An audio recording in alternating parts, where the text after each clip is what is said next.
the most important factor in maintaining health and vitality has got to be what we put inside our bodies. And luckily that's also what we've got the most control over. And so when we look at areas of the world where people have lived the longest lives and with the most health, we can get some clues as to what to eat. And these are so-called blue zones, small pockets around the world where people have had fantastically long lives and, as I say, increased vitality. So they're quite disparate. You know, there's some in America, there's one in Italy, there's one in Japan. What do they all have in common? Well, in terms of what they ate, it was all 95% of what they had was whole food plant-based. And what do I mean by whole food plant-based? I mean vegetables, nuts, seeds, berries, beans and whole grains and water as well. And those kinds of foods will give you everything that you need, all the protein and calcium, vitamins and minerals for you to live a long and healthy life. And that's what's so great is that you can have a lot more control, and you can start to have better control over your own health destiny without having to rely on a doctor to tell you what pills to take, and start to love the foods that are going to love you back. Doctors' training is primarily based around treating diseases rather than preventing them. So in my 9 years of training, I had 1 day of exclusively nutrition orientated training. So I had to take it upon myself to do that research after I graduated so that I could understand it a lot more, because it's just so very important. And don't get me wrong, there's been huge medical breakthroughs through having this model of care. You know, we've got fantastic breakthroughs in genetics, emergency care and treating infectious diseases.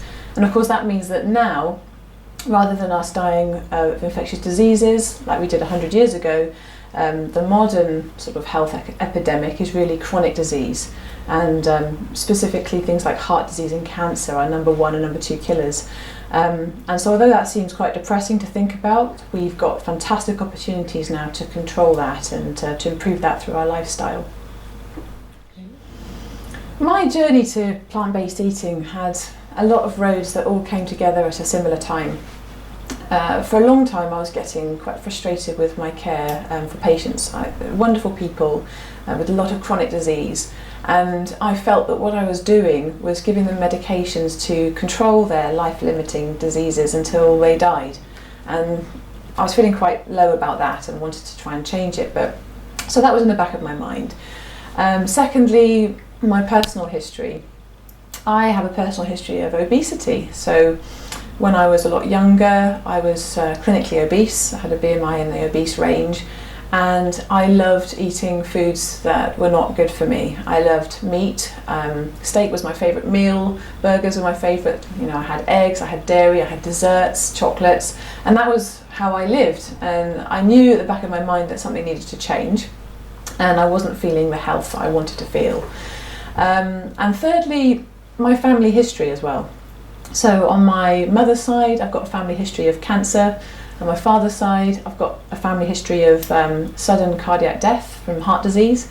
And again, I thought, in the back of my mind, I thought, you know, something needs to happen. I need to try to change these risk factors so that I can then start to enjoy the prospect of seeing my grandchildren grow up and even my great-grandchildren. So then my husband and I decided to run the London Marathon for charity, and my husband had already run a marathon before. He was generally very fit, but he'd had a lot of problems. He was having inflammation in his legs, he had to cut his training short, and he wanted to do something different when he was doing it with me this time. He really wanted to, you know, enjoy the training and get a good time. So he did some research, and he started to research athletes who had done ultra marathons, who had done endurance triathletes sort of training, and sort of think, where can I get my inspiration from? And from his research, he discovered that there was an awful lot of health benefits to eating whole food plant-based. And that's how these athletes were actually excelling. And then I thought, oh, okay, that sort of set something off in my head, thinking, I need to research the medical side of this, because there has to be an explanation for this. And so that's when I started to do my medical research. And when I realised that you could not only survive on a plant-based diet, but you could actually fully thrive, it just made sense for us both to take that on ourselves, and then naturally we wanted to share that with our children, and best of all, I got to share that with my patients as well. I just want to allay the fears of anyone else who's considering this, because what I've found to be true is that it's been fantastic, a fantastic journey. They've really enjoyed getting to know some of the recipes that we use, and I thought it might be helpful perhaps to just give some examples of the kind of foods that we prepare at home, because it's a journey, so you shouldn't be too hard on yourself if at first you're thinking, oh, I'm not sure, and how can I incorporate this more? But what you find is the more you include your children and think about recipes and try things out, the more that they embrace it with you.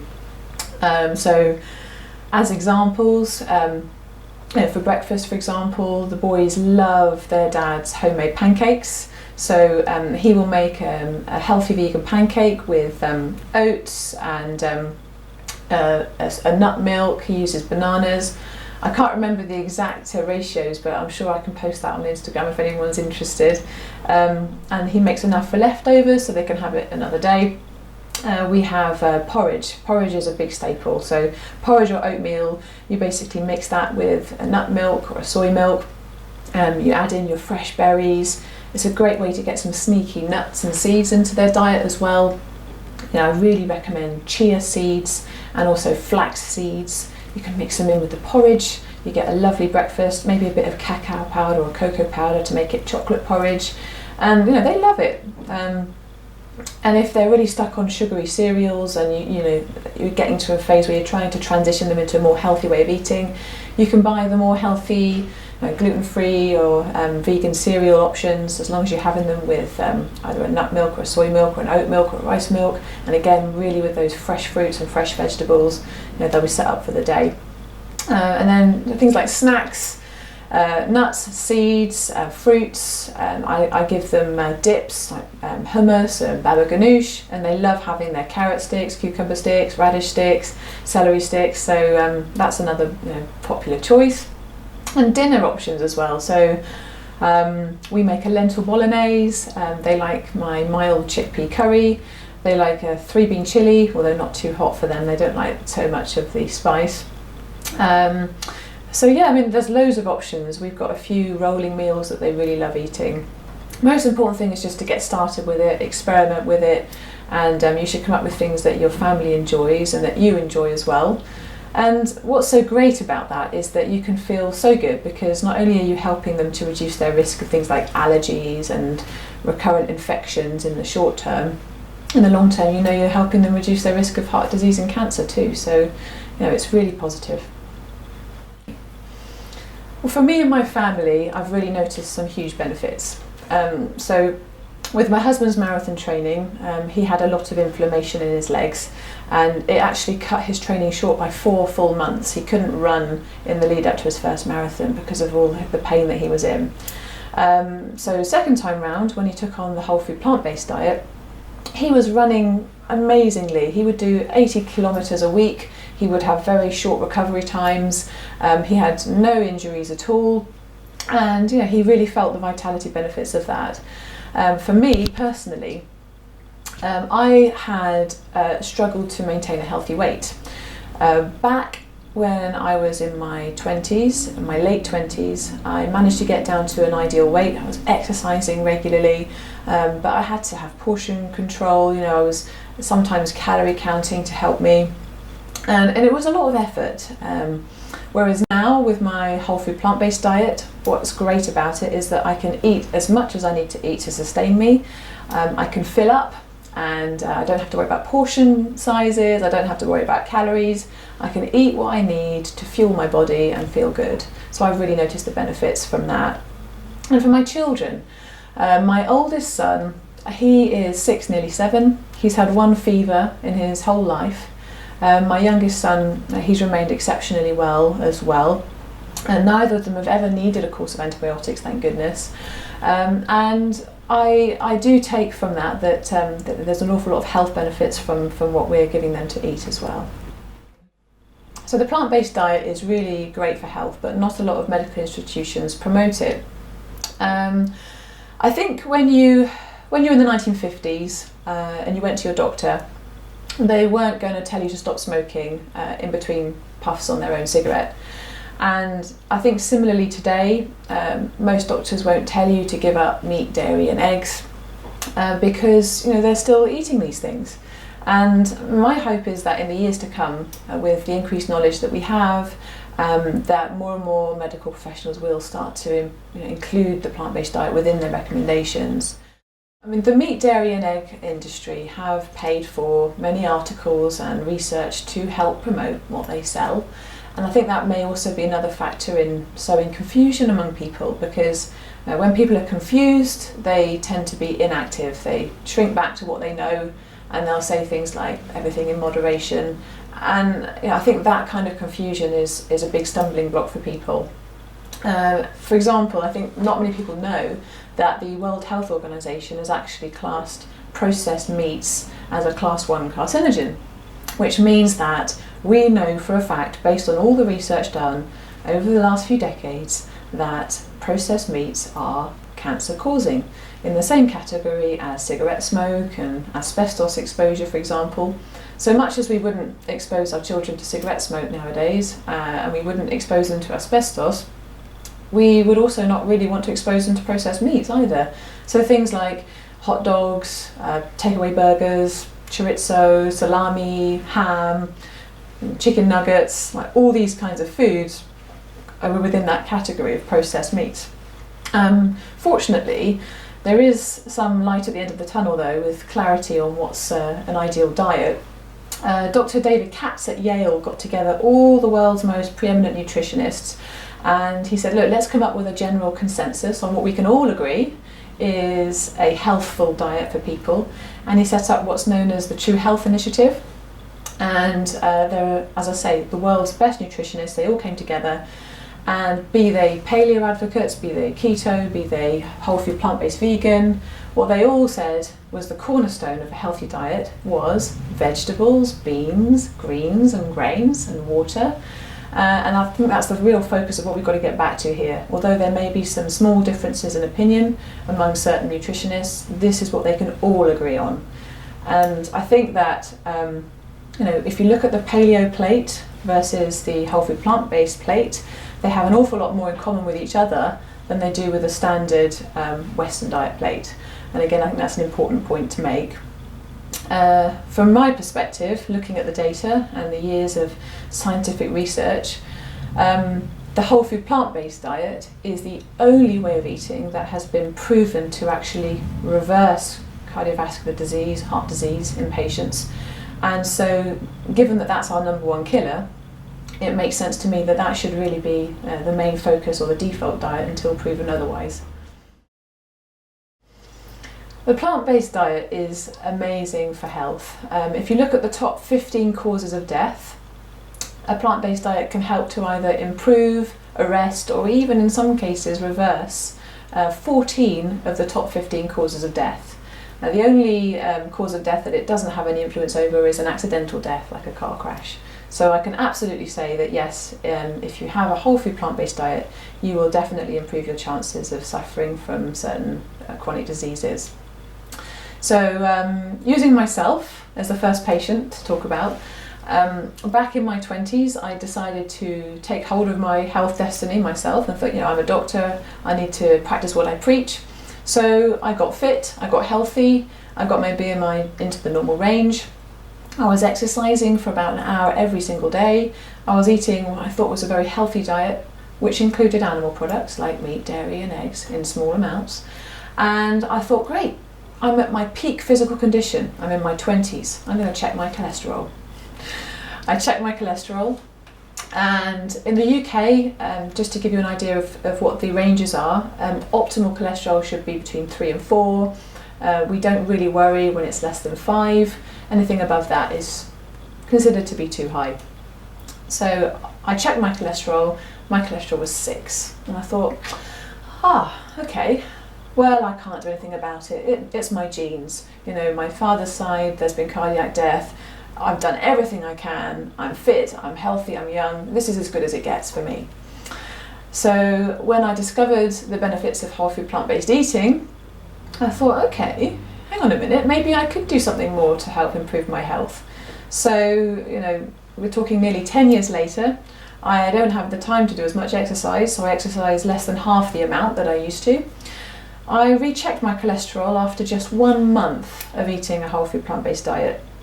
and my own cholesterol had come down from 6 to 4, and I thought, oh, there's really something in this. So once I started to recommend it to my patients, some incredible results started to happen as well. I've got 3 people I can give you as examples to talk about. So my first patient to talk about is a lovely lady. She was diagnosed with type 2 diabetes, and she was in her early 50s, and she was devastated. She's a professional woman, she worked hard, she was neglecting herself, she wasn't eating good things, and she was rushed off her feet. She came to me, brand new diagnosis, really high blood sugars, she was getting really thirsty, really tired all the time, and we checked her cholesterol level. Her cholesterol was 8. It was off the charts, So as I say, UK readings, less than 5 we're not too worried about, 3 to 4 is optimal. So I said to her, let's take on a whole food plant-based diet approach. I gave her lots of advice on this, and she came back to me. We did some more blood tests just 12 weeks later, and incredibly her cholesterol had dropped from 8 to 3.5. and her blood sugars had normalised into the normal range. She was technically no longer diabetic, and I was blown away. I was really excited about this. The second patient I want to tell you about, lady in her late 60s, crippled by arthritis. So she was taking 4 different types of painkillers at the time. She was unable to leave the house without severe pain. She was miserable, and we talked, for a while we talked about tinkering with her medications. I tried to recommend a bit of exercise, but of course, she was in so much pain, that was the last thing on her mind. So I thought, look, we've really got to deal with this from what you're eating. Let's shift this around. So I told her about whole food plant-based nutrition, and she came back to me 3 weeks later, and she said, you know what, doctor, I woke up one day, I was doing things, I was walking about, and I suddenly realised I haven't taken a single pain medication, and I haven't needed to take one for several days now. And it really clicked with her. She came back, she said, I feel fantastic. I only need to take a paracetamol when I decide to go out for a long walk, and other than that, I have been without all my pain meds, and it feels great. So that was a fantastic result. Another example I'd like to give you is a man in his late 40s, drives a van, and he loves his job.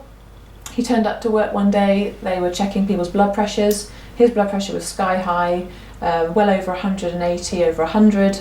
They said, we have to revoke your licence. You cannot drive until you get this sorted out. Go and see your doctor. So he came to me. He was understandably upset. He didn't want to take any medication. He really didn't want to have to take a tablet every day for the rest of his life to control his blood pressure. And I said, well, okay, let's talk about your diet. So I recommended to him a whole food plant-based diet, gave him a few simple tweaks. He's South African, so for him, meat was a big deal. He was very wedded to the idea of his meat, but he was willing to give it a try, clearly, because his livelihood depended on it. And so he did. And I saw him a fortnight later for a blood pressure check, and his blood pressure had gone down to 122/80. I was actually more surprised than he was at the massive improvements in his blood pressure without medication. And I was able to then see him a week later. I scheduled a medical so that he could have his medical back to regain his license, and now he's back at work doing the job he loves. So these are very powerful examples of how a whole food plant-based diet can really impact your health and your wellness. Apart from adopting a whole food plant-based diet, there are some other factors that are really important in maintaining health.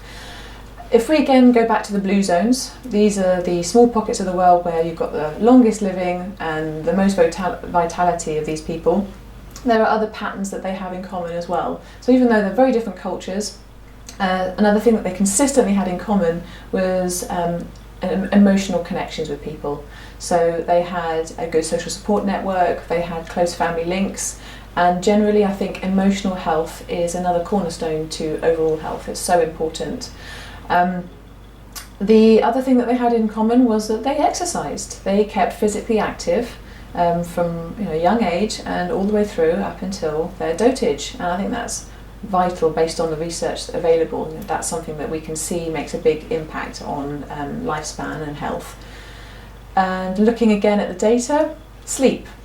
Sleep is really important. There are many times in life where we get disrupted sleep. If we're young and we're looking at our smartphones before bed, say we've had kids and we've got young kids disrupting our sleep patterns, maybe as we get a bit older we're having the poor health, daytime naps, pain, having to go to the toilet. Now, all these things can impact our sleep patterns, and again, poor sleep has been shown to have an adverse effect on health as well. So in a nutshell, I'd say having a whole food plant-based diet is really key to health and longevity. Other really important factors would be sleep, exercise, and emotional well-being. Diseases such as cancer are huge in our psyche, and I today don't want to talk about my opinion, because I like to look at research. I like to look at the body of evidence and then give people advice based on that. And what I would say is that body of evidence shows us that there are certain patterns of lifestyle that will impact the chances that we will develop cancer. Some things we have no control over, certain parts of our genetics, but fortunately the genetics of chronic disease tells us that there is a really good chance that you can switch on and switch off certain genes based on your lifestyle.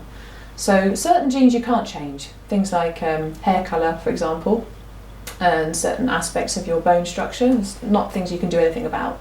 But other genes, the genes that are responsible for chronic disease, a lot of them can be switched on and switched off. And this is a fantastic emerging field of epigenetics that we're only really starting to get a handle on. So what I can tell you is looking at some research. So Dr. Kelly Turner has done some research. She's looked at over 1,000 patients who've had a spontaneous remission of their cancer. And what she started to notice was that they had a lot of things in common. These patients gave up dairy, they gave up meat, they gave up eggs, they gave up sugar, they started to drink filtered water, and they had unprocessed foods. So when we look at these kinds of results, we start to notice some patterns emerging. And I can talk to you a bit more about the specifics of that if it's helpful to know some of the science. Meat eaters, for example. So let's talk about meat. Meat contains hormones. It contains antibiotics, most likely, especially if you've got yourself a factory farmed animal to eat. What do we do with the meat? Well, we have to cook it. We don't tend to eat our animal flesh raw like a carnivore. We do need to cook our meat. And when we cook the meat, there's another toxin that's released, and they are toxic to our bodies. They are associated with cancer risk and also inflammation. Next step, we have to digest the meat. What happens when we digest meat? The gut bacteria that we need to use to digest the meat produces TMA, trimethylamine. When that goes to our liver, we produce TMAO, trimethylamine oxide. TMAO is a toxin. Once again, it has been associated with inflammation within the body. It is potentially cancer causing, and it can also contribute severely towards heart failure. TMAO is best avoided. So when we eat meat, there are some things that are within the meat that we can't get rid of. There are some things that come out when we cook it, and there are lastly things that come out when we digest it. So that's why I would give the advice to generally avoid meat for that reason. Moving on to dairy, we know already that dairy is naturally high in hormones, bioequivalent estrogen. So these cows, they've either recently been pregnant or they've just given birth to a calf, a baby cow. So they're going to have a lot of estrogen hormones within their milk. A lot of the milk contains antibiotics as well, because as we know, the animal agriculture industry uses the vast majority of antibiotics globally in order to be able to maintain these animals' lives for as long as they need them until they're killed, because they're generally in quite cramped conditions. They need the antibiotics to maintain their health. And of course that has an impact on us, because that's what we eat. Casein protein is a milk protein that's in dairy. That has again been associated with certain cancers, and hormone-dependent cancers like breast and prostate. There is a link that's been seen between those and the consumption of dairy. Looking at eggs, let's look at eggs. So eggs contain a lot of saturated fat, We do know that there is evidence that saturated fat in our diet has been associated with increased cholesterol, and we know that increases in cholesterol have been associated with heart disease. So my general advice on that is to reduce your saturated fat. The other thing that eggs contain is choline. Now, choline is a macronutrient. It's something that we do need in our bodies, and in fact our bodies make it, so we can make choline ourselves. But in excess, choline is harmful. And there was a study done on 2,000 men who had prostate cancer, and what they did in this study, they used MR spectroscopy. They were able to track the amount of choline in these men's systems. And what they discovered was really interesting. The amount of choline in the body directly correlated with the amount of spread of the prostate cancer and also the chances that it would end up being fatal. And what they were able to establish was that even having as little as 1 or 2 eggs a week could increase the risk of prostate cancer significantly. Let's talk a bit more about fish. Everybody knows that fish contain really healthy long-chain omega-3 fatty acids. That's the one health benefit that everybody knows. On the flip side with fish, you have, again, saturated fat, you have zero fibre, and crucially, you have exposure to potential toxins. So the larger the fish, the worse it is, but fish contain heavy metals such as lead and mercury, which are known to be harmful to human health. And they also often contain PCBs, polychlorinated phenols, which have long been banned. They're substances used in, I think, hydraulics and certain oils in industry. They've been banned many years ago, but the fish still bioaccumulate these toxins in their saturated fat and in their muscle. And obviously, being the larger mammal, when we then eat that fish, we also accumulate those toxins. So yes, fish have a vital omega-3 long-chain fatty acid, but my argument there would be, well, where did the fish get it from? Because we're not very good at making these omega-3 long-chain fatty acids, but neither are fish. So where did they get them from? And the answer to that question is they got them from the algae that they eat. So they go around swimming in the ocean all day long, they eat algae, and the algae is the source. So for me, it seems to make much more sense to take your algae supplement rather than your fish oil supplement or even your actual fish, and that way you're removing all the toxins as well. So we've talked a little bit about some of the areas of our diet that can potentially potentiate cancer. What feeds cancer? Well, it's well known from scientific study that cancer cells respond really well to sugar. They take up sugar about 10 to 15 times more readily than your normal cells do. So if you're going to starve the cancer cells, then you starve them of sugar. And so that means things like processed foods, especially sugary snacks, biscuits, cakes, sweets, things like that. You'd be best just cutting those completely out of your diet. I think I already mentioned that the other things that the people who were able to control their cancers and get them into remission did was also have filtered water, have organic produce, and have plenty of vegetables and unprocessed foods. So trans fats are even more harmful than saturated fat for our health, and they've been shown to potentially increase the risk of cancer as well. And you get trans fats from things like French fries and certain sugary snacks, processed snacks that you get from the supermarket, biscuits, margarines, anything that's had a hydrolyzed vegetable oil. So that's really bad for your health as well. So I'm not suggesting that anybody who is undergoing cancer not have their conventional medical treatments. I think people should do everything that they possibly can to improve their outcomes. But what I am saying is that cancer is a scary diagnosis and people feel out of control. They're waiting for their doctor to give them chemo, give them radiotherapy. They feel they can't do anything about what's happening to their bodies. And so giving them advice about this way of eating is a way for them to again feel as though they've got a bit more control over the situation and hopefully improve their health in the same way.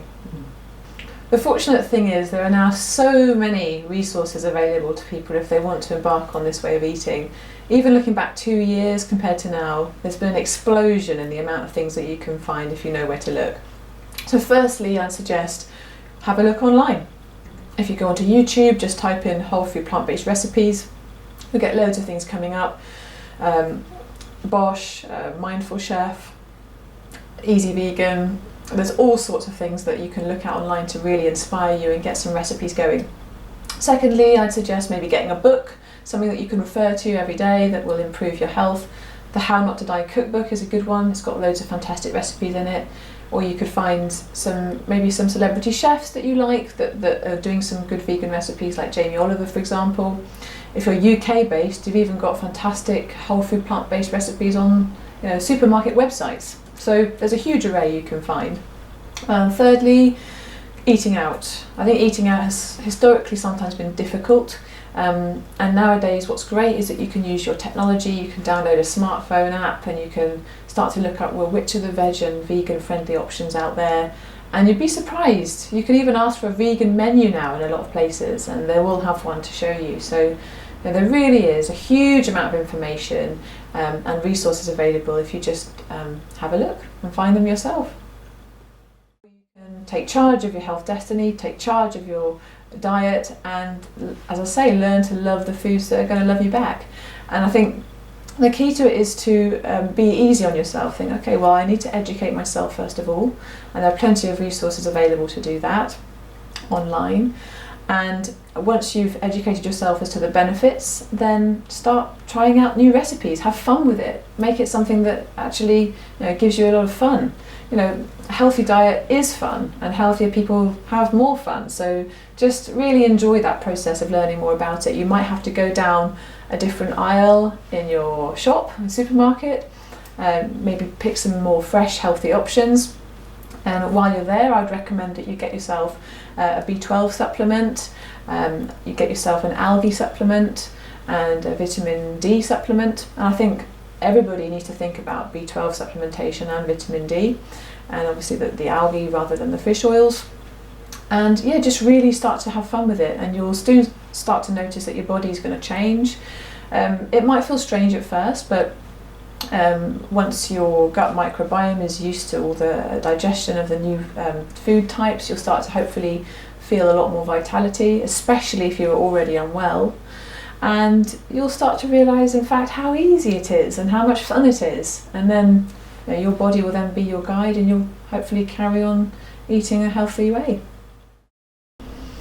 People sometimes have a problem giving up things like meat and dairy, and some of that could lie in habits and mindset, but the rest of it could also lie in certain physical dependency that they have with these kinds of foods. And we have an incredibly powerful gut microbiome, and those bacteria within our gut actually start to dictate what we have cravings for.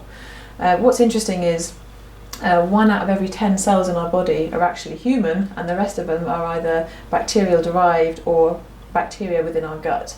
And the interesting thing is that once you start having more plant-based foods, the cravings that you have for these sweet or salty or processed foods start to diminish, as you are then growing much more healthy gut bacteria. The other thing to note is with cheese. Cheese is often the food that most people really struggle to give up. And there is a biological reason for that. The casein protein, the milk protein that's within cheese, is very concentrated in that solid block of cheese, and that makes us produce casomorphins, which are have a mild opiate effect. So this is the reason why people feel good when they have some cheese. It does give them this sort of mild well-being feeling, and I suppose in essence that would be classed as a mild addictive food. So it is something that does require a certain amount of self-control at first, because your gut bacteria will be forcing you. They'll be saying, please eat some more cheese, eat some more meat, because that's what they can survive on. I think that everyone can benefit from having a whole food plant-based diet, whether you're young, whether you're old, or anywhere in between, like athletes. There are certain aspects to health which remain the same for our entire species, and that is having a lot more, as I say, in the way of vegetables, fruits, nuts, seeds, grains and beans and water. So if we look specifically at nutrition for children, I'd say we need to make sure that they have plenty of protein and fat because they're growing, and you can get those protein sources originally, of course, from plants. All protein came originally from plants. And you can emphasise the fats in their diet by giving them more in the way of nuts and seeds and nut butters. And beans as well, we've got a lot of good protein in, chickpeas, lentils. So that's what you'd emphasise in children. Again, for athletes, they're going to be wanting a lot of muscle repair, they're going to be training. So again, emphasising all those great foods is going to be vital. What about disease? Well, we've discussed that 14 of the major 15 causes of death can be either improved or potentially arrested, or maybe even in some cases reversed by having a whole food plant-based diet. So I would say that as a species, we would all benefit from eating this way.